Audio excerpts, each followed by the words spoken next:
முக்கிய செய்தி. ஈரான் அதிபர் இப்ராஹிம் ரைஸின் மறைவையொட்டி அவருக்கு மரியாதை செலுத்தும் விதமாக நாளை துக்க நாளாக அனுசரிக்கப்படும் என்று மத்திய அரசு அறிவிப்பை வெளியிட்டிருக்கிறது. இது தொடர்பான மேலும் விவரங்களை தருவதற்காக எமது செய்தியாளர் ரமேஷ்குமார் இணைப்பில் இருக்கிறார். ரமேஷ், வணக்கம். இது தொடர்பான முழு விவரங்களை பதிவு பண்ணுங்க. நேற்று நடைபெற்ற ஹெலிகாப்டர் விபத்தில் ஈரான் அதிபர் இப்ராஹிம் ரைசி உள்ளிட்ட அந்த ஹெலிகாப்டரில் பயணம் செய்த அனைவரும் உயிரிழந்துள்ளனர். இந்த நிலையில் உயிரிழந்த இப்ராஹிம் ரைசிக்கு மரியாதை செலுத்தும் விதமாக இந்தியாவில் நாளை துக்க நாளாக அனுசரிக்கப்படும் என மத்திய அரசு அறிவித்துள்ளது.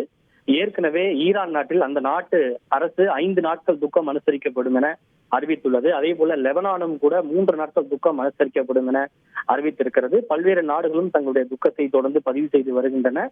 அதன் தொடர்ச்சியாக தற்போது இந்தியாவும் நாளை ஒரு நாள் இந்தியாவில் துக்கம் அனுசரிக்கப்படும் என தெரிவித்திருக்கிறது.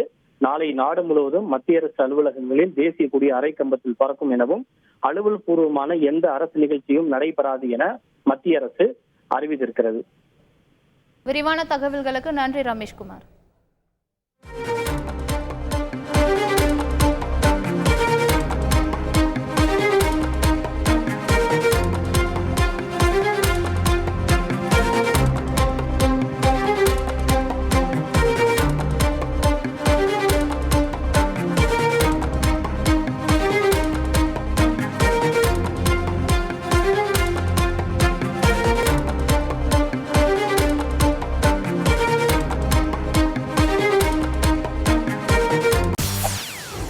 செய்திகளை உடனுக்குடன் தெரிந்து கொள்ள உடனே சப்ஸ்கிரைப் பண்ணுங்க.